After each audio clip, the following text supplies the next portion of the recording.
Como podemos usar as narrativas transmídia como recurso pedagógico? Como engajar os jovens estudantes a temas comuns em qualquer sala de aula? Vamos começar pelo começo, construindo a nave-mãe.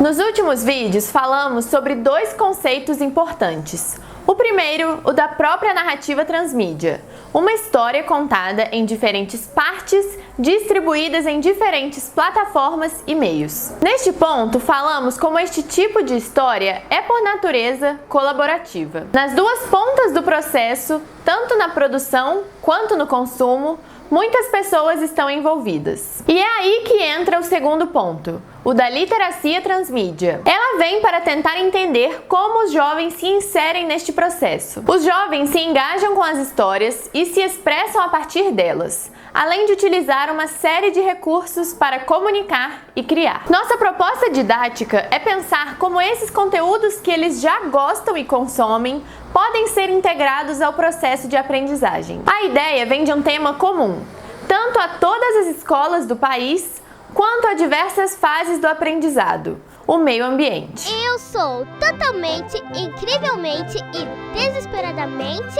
apaixonada por só uma coisa: ciência!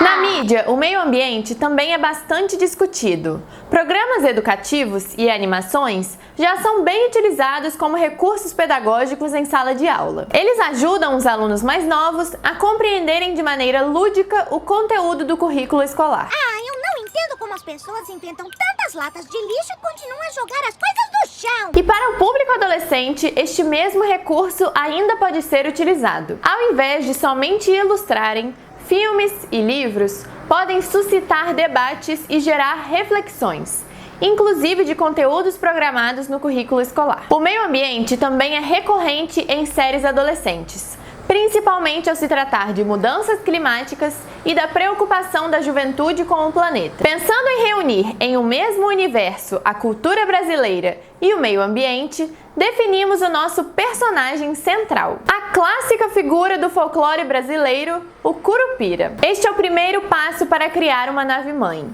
definir o protagonista. A nave-mãe é a base de qualquer história transmídia. Voltemos a Harry Potter. Todos os produtos foram criados a partir de uma mesma matriz: os livros. Nos livros, somos apresentados aos principais arcos e personagens da história, assim como suas principais características. Mas alguns detalhes do mundo bruxo só são apresentados na saga Animais Fantásticos, que dá continuidade ao universo de Harry Potter em um outro contexto. Para o nosso universo, vamos nos basear no Curupira, um personagem do folclore brasileiro que está sempre preocupado com a preservação da natureza. Mas precisamos definir ainda a base de sua história. Por isso, vamos criar o storyline deste personagem. Nosso Curupira mora na cidade mineira de Juiz de Fora. Ele vivia na Mata do Crambeque, uma área preservada da Mata Atlântica na cidade. Sua casa, a Mata do Crambeque, sofria graves riscos de ser comprada por uma construtora. Mas essa parte da história tem um final feliz. A Mata do Crambeque foi comprada pela Universidade Federal de Juiz de Fora e transformada em um jardim botânico.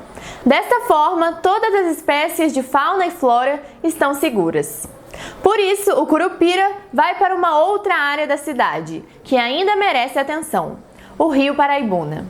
Pronto! Temos a história base deste personagem. Situamos ele no espaço, a cidade mineira de Juiz de Fora, definimos um tempo para sua história, após a criação do Jardim Botânico, e definimos ainda suas motivações: cuidar do Rio Paraibuna, ainda muito poluído. Com isso, já conseguimos passar para o próximo passo, que envolve diretamente os alunos. Agora é a hora de incluir as referências deles. Com quais histórias estão engajados? Em que meios elas são contadas? Existem livros, filmes, séries, jogos?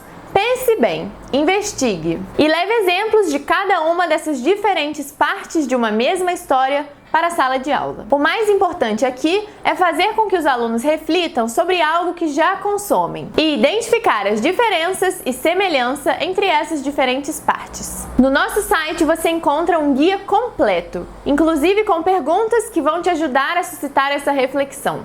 O link está na descrição. Depois que você mapear as experiências comuns dos alunos, é hora de partir para a criação. Partindo do personagem principal, vamos criar uma turma, ou seja, personagens secundários que vão ajudar no desenvolvimento da trama. Como você já sabe, é sempre bom fazer com que eles correlacionem com algo que já conhecem. Se o exemplo for Harry Potter, eles devem identificar o personagem principal, o próprio Harry Potter, e os secundários, Hermione e Ron. Comece criando essa dupla para acompanhar o Curupira. Qual a função deles na história? Como ele pode ajudar o nosso protagonista? Quais as suas motivações? Tudo isso pode ser escrito em conjunto. Os alunos podem formar grupos para a criação de um personagem específico. E no final, eles devem criar laços entre cada um desses personagens.